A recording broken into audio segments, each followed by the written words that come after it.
23 февраля 1943 года в окрестностях деревни Штеровка на Украине героически погиб легендарный командир 112-й башкирской кавалерийской дивизии генерал-майор Минигали Мингазович Шаймуратов.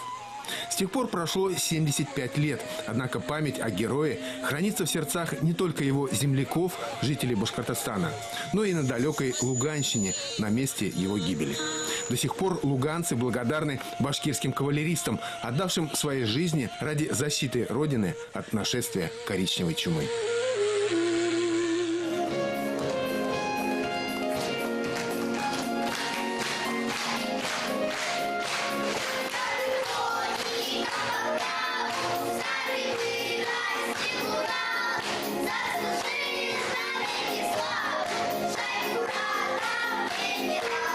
Эти девочки учатся в 3 классе 22-й школы города Петровска, которая носит имя генерала Шаймуратова. Для них башкирский комдив не просто герой. Шаймуратов ассоциируется для петровских школьников с братской республикой Башкортостан, которая в трудные минуты для луганцев протянула им руку помощи. За последние годы башкирские волонтеры в лице активистов Республиканского союза ветеранов боевых действий привезли на Луганщину более 11 тонн гуманитарного груза, в том числе современную плиту с духовым шкафом для школьной столовой. Мы очень довольны этой печкой, спасибо вам. Она нас выручает сейчас. А на юбилей школы башкирские меценаты подарили 2 новых газовых котла для котельной. После их запуска, по словам директора школы, в здании восстановится температурный баланс. А детям не придется в классах сидеть в верхней одежде. В школе достаточно свежо и прохладно, потому как у нас сейчас морозов сильных нет. Температура вот такая. Когда бывают морозы сильные, то бывает еще холоднее. Поэтому, конечно, нам очень хочется, чтобы эта ситуация в ближайшее время была решена. У Гульнас Серовой не хватает слов, чтобы выразить благодарность за помощь, которую оказывают жители Башкортостана Петровской школе. А люди, которые ее привозят в зону боевых действий, стали для нее настоящими друзьями. О первых шагах дружбы с Башкирским союзом ветеранов боевых действий особенно приятно говорить. Это было неожиданно. Это была осень 2015 года.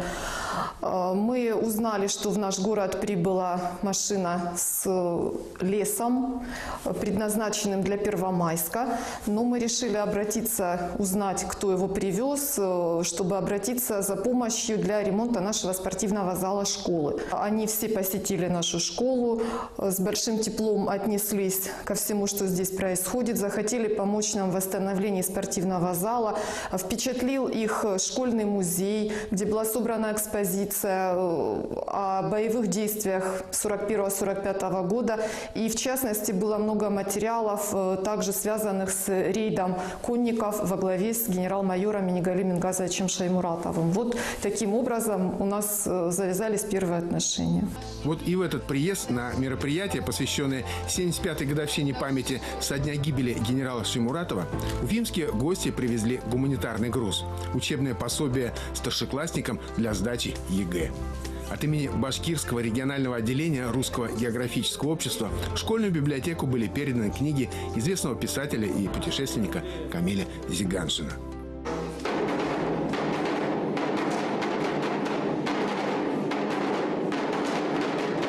Годовщину гибели генерала Шаймуратова ученики Петровской школы отметили целым театрализованным представлением. Кроме гостей из Башкортостана были приглашены участники боевых действий по обороне Луганска в 2014-2015 годах, ветераны Афганистана, депутаты Народного совета Луганской Народной Республики. Вот совсем недавно мы отметили 75-летие освобождения Луганска от немецко-фашистских захватчиков. Значит, отметили 29-ю годовщину вывода войск из Афганистана. Вот сейчас идет, везде отмечаем дату, пусть она и маленькая, но 3 года со дня освобождения Дебальцева и Чернухина. Полковник пограничных войск, ветеран Афганистана Наиль Нурулин родом из Оренбургской области.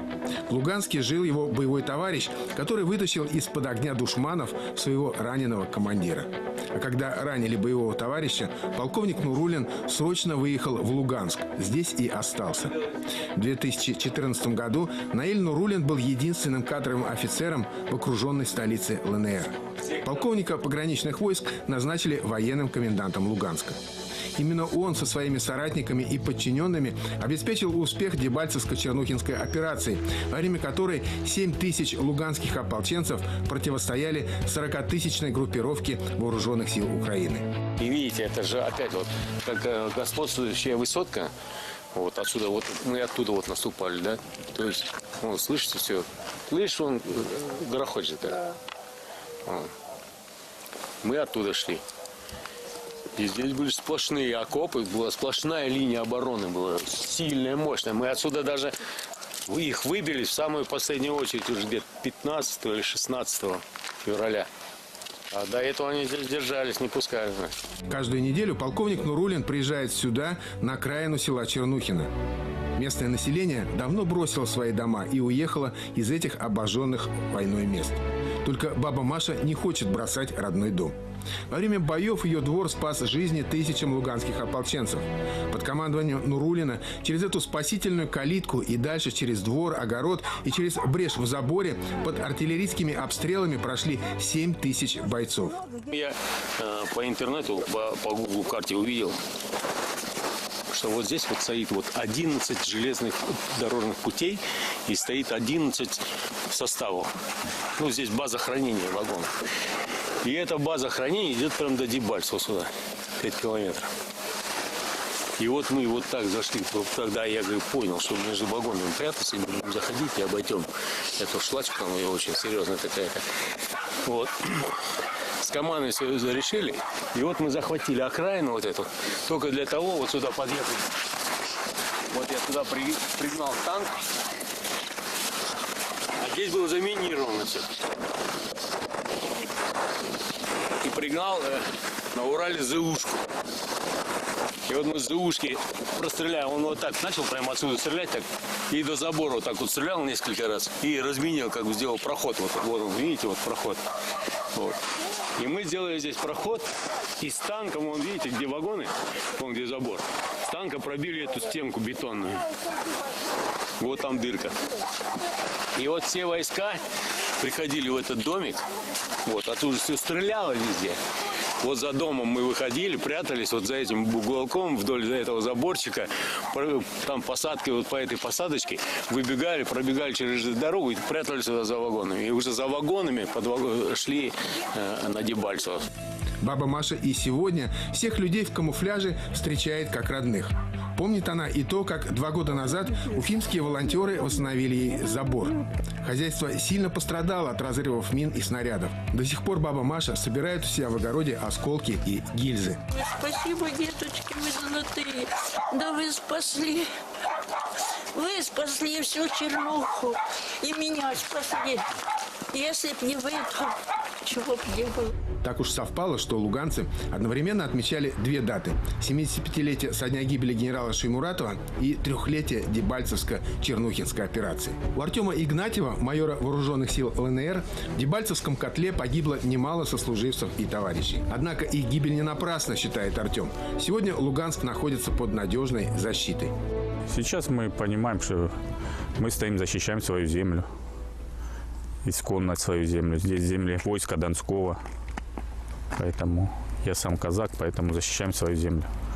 Сейчас, конечно, у нас сформированы уже вооруженные силы. У нас уже есть все силы для отражения агрессии. Бывают в истории необъяснимые, но между тем совсем не случайные параллели. Во время боев под Петровском, в Штеровке, так совпало, что луганские ополченцы рыли себе окопы на той же самой линии, на которой в далеком 1943 году отражали атаки немцев бойцы Красной Армии.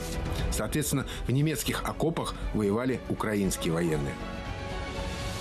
Мы воспитывались на Шеймуратове с самого раннего детства. Это наш, как говорится, наш именно Донбасса, наш герой. Он отдал жизнь за свободу, за освобождение Донбасса, Украины, как называемой, потом она стала. Это наш национальный герой. Вот сейчас на данный момент, как говорится, мы находимся, где погиб Шеймуратов. И когда у нас просто совпало на Чернухино, он же так же самое, это он, получается, с Луганска вышел и пробил немецкую оборону до Чернухина. Это считай, что до Дебальцева. И вышло так, что когда мы копали линию обороны, получилось, с той стороны были как немцы, тут же самое получается, исторический факт. Там немцы были, а мы копали к себе окопы, когда мы нашли одну трехлинейку, 2 гранаты и осколочные, противопехотные.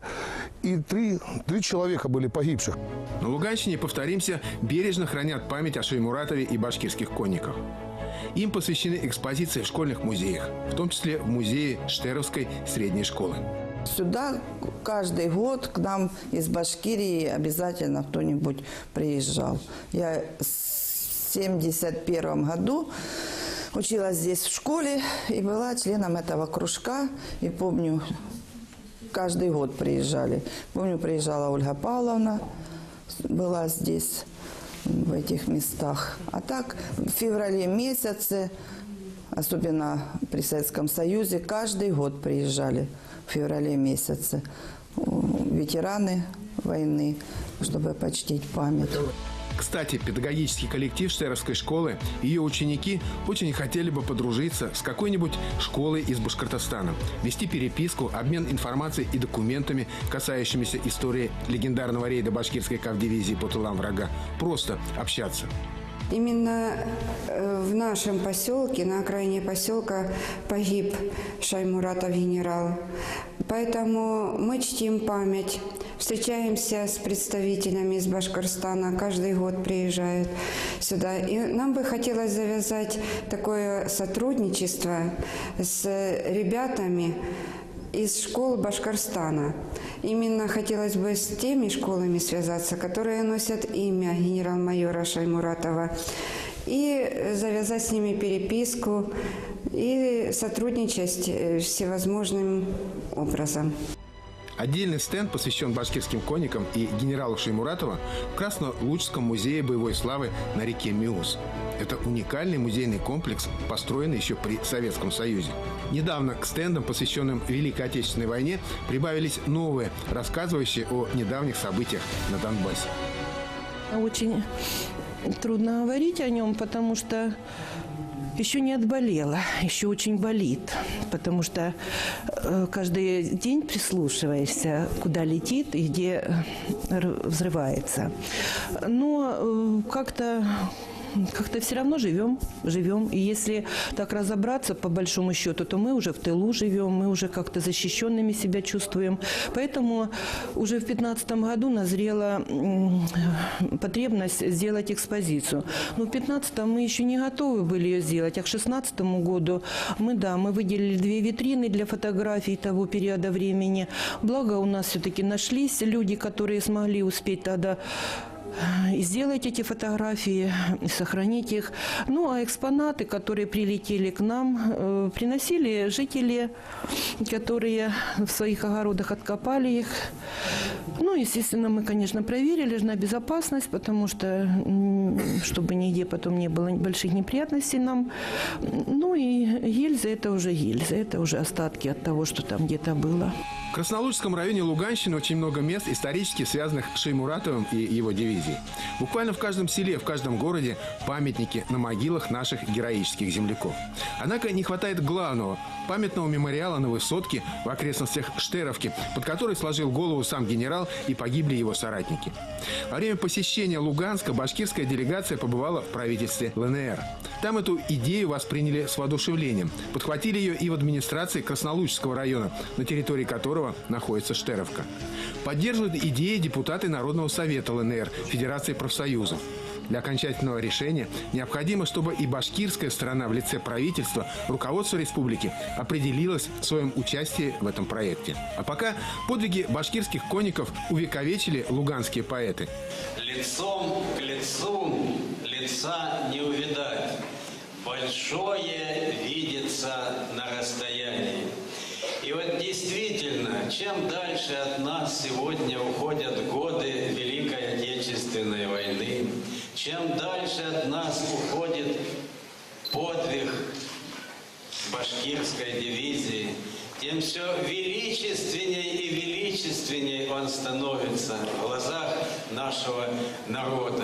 Член Союза писателей России, лауреат международной премии имени Сковороды, лауреат премии Союза писателей России Андрей Медведенко издал поэму, посвященную генералу Шеймуратову. Я о генерала Шаймуратове знал давно. Я член Союза писателей СССР с 1977 года. И по этим вот краям, где мы сегодня находимся, часто приходилось ездить с творческими встречами. И я когда ехал, вокруг же степь, эти курганы наши, и всегда вспоминал кавалеристов, башкирцев и алтайцев, ну, кавалерийский корпус Бориса. И всегда вспоминал этих ребят. И всегда мне как-то щемило сердце о том, что вот 43-й год, 30-градусные морозы, снег по грудь лошадям, а в атаку надо идти, а Дебальцева надо было брать. И у меня тогда мысли, так сказать, зарождались написать произведение о вот этих вот конниках, кавалеристах, особенно 112-й башкирской дивизии. Ну, а потом созревал и созрел окончательно, когда началась здесь война, наша война 2014 года. Я вспомнил, жизнь была тяжелая, трудная, но я вспоминал башкирскую дивизию, что тем ребятам было в миллион раз труднее, чем даже нашим в то время. И несмотря на свои страшные трудности, они все-таки одержали победу в этом Дебальцевском рейде. Это назывался Дебальцевский рейд. Не всякого сомнения, пока будут издаваться книги о героях Великой Отечественной войны, будут открываться новые страницы истории о них, пока будут носить цветы к их могилам и будут работать музеи, посвященные их подвигу, память о них будет жить в сердцах молодых поколений, как она живет в сердцах школьников Петровской школы. Мы чтим память Мингали Мингазовича Шаймуратова. Мы возлагаем цветы на памятник. Это каждый год у нас и несколько раз в год. На 9 мая и на День освобождения Петровского. А также мы проводим концерты такие памятные. В общем-то, вот. 9 мая для моих сверстников, не знаю, но лично для меня это означает, что это, не знаю почему, но я люблю этот праздник больше, чем Новый год. Потому что этот праздник значит очень много. Во-первых, люди воевали. Это была очень страшная война. Такой войны еще нигде никогда не было. Весь народ, многие народы стали на защиту земли, своей родины, в том числе и русские, и все в общем, люди, которые жили в Советском Союзе, стали на защиту своей родины. И то есть, если бы они сейчас не отвоевали землю, мы бы не смогли жить в мире. Я вспоминаю события 2014 года, когда прям вот здесь вот в наш город бомбили. Это было очень страшно, мы сидели все в подвалах. Это не передать словами, как это было страшно.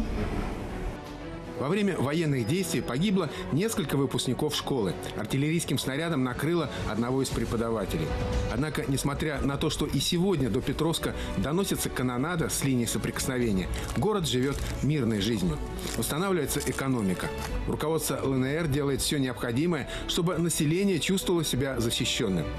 В соседнем Красном Луче в гостинице вода подается в краны только на 1 час по утрам. Тем не менее, в городском бассейне ежедневно проводятся тренировки воспитанников детской спортивно-юношеской школы по плаванию.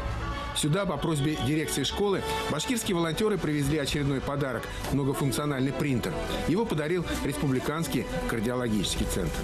Заместитель директора ДЮСШ Елена Пеньковская не скрывает слез радости. Теперь для победителей соревнований можно будет печатать красивые дипломы. Я сказала, какие у нас проблемы, чего не хватает нашим ребятам, потому что приходилось очень трудно, детей много, отделений много и по разным видам спорта, а очень проблемно было с материальным обеспечением. И ребята обещали, привезли. Спасибо им огромное. Кстати, вместе с принтером волонтеры привезли ребятам из Красного Луча коробки с подарками от их уфимских сверстников. Их собрала в одной из школ Калининского района, которую, кстати, и закончила главный редактор газеты «Ветеран Башкортостана» Светлана Белендир. И не только собрала, но и привезла. Эта поездка в Луганск не первая для Светланы. Впрочем, как и не первая для Розы Исламовой, еще одного волонтера из Иглинского района. Ветеран Афгана и Чечни, прапорщик медицинской службы, возглавляет районное отделение Союза ветеранов боевых действий. В Луганске эти две женщины из Башкортостана как родные. На митинге в Петровске, посвященном годовщине гибели Шеймуратова, им были вручены высокие награды. Почетные грамоты Народного совета ЛНР и благодарственные письма администрации Красноложского района. Но не ради наград и благодарности возят в Луганск гуманитарные грузы волонтеры из Башкортостана. Делается это абсолютно бескорыстно, по зову души.